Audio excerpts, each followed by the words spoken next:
Hi friends, இன்றைக்கி beetroot துவையல் பண்ணலாங்க. அதுக்கு பீட்ரூட் பொடி பொடியாக கட் பண்ணி வச்சுருக்கேன். கொஞ்சம் தேங்காய் கட் பண்ணி வச்சுருக்கேன். 4 வரமிளகா, ஒரு சின்ன சைஸ் இஞ்சி, 2 பல் பூண்டு, கொஞ்சம் சின்ன வெங்காயம், ஒரு சின்ன நெல்லிக்காய் சைஸ் புளி, கடலப்பருப்பு, உளுத்தம்பருப்பு, வரமல்லி இதெல்லாம் ஒவ்வொரு ஸ்பூன் எடுத்து வச்சுக்கலாம். ஒரு சின்ன சைஸ் தக்காளி. இப்போ இதெல்லாம் சேர்த்து நம்ம எண்ணெயில் வதக்கி எடுத்துக்கலாங்க. கடாயில் எண்ணெய் ஊற்றிக்கலாம். எண்ணெய் காஞ்சோனையும் கடலப்பருப்பு, உளுத்தம்பருப்பு, வரமல்லி இது 3 சேர்த்து நல்லா பொன்னிறமாக வறுத்துக்கலாம்.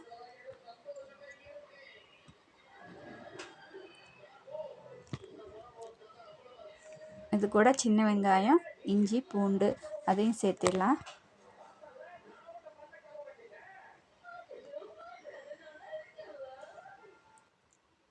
சின்ன வெங்காயம் நல்லா வதங்கின வாட்டி வரமிளகா போட்டுக்கலாங்க.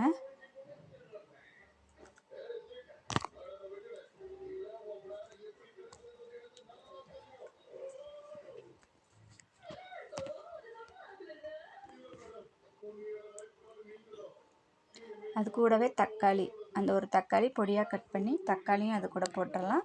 ஒரு சின்ன சைஸ் புளி.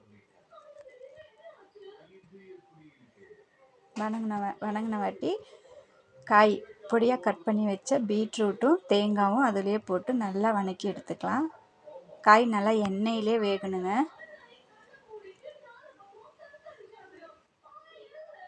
கிளறி விட்டு ஸ்லிம்மில் வச்சு மூடி வச்சோம்னா நல்லா காய் வதங்கிரும்.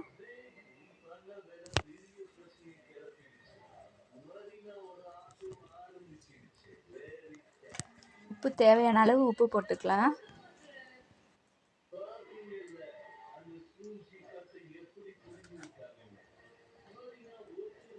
பாருங்கள், மூடி வச்சு வதக்கின காய் சுண்டிருச்சு. இது கூட ஒரு கொத்து கருவேப்பிலையும் கொஞ்சோண்டு மல்லித்தலையும் போட்டுக்கலாம்.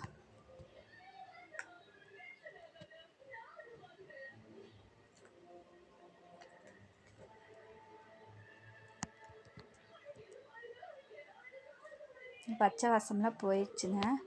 இது நல்லா வதக்கி தட்டில் போட்டு ஆற வச்சிட்டோம்னா சீக்கிரம் ஆறிடும். ஆற வச்சு இப்போ இதை மிக்ஸி ஜாரில் போட்டு அரைச்சிக்கலாங்க.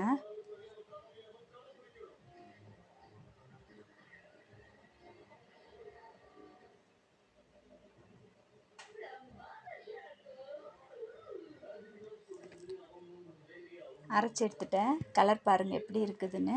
இது சாதத்துக்கும் நல்லா இருக்குங்க, இட்லி தோசைக்கும் நல்லாயிருக்கும். நீங்களும் செஞ்சு பாருங்கள், சுவையாக இருக்குங்க.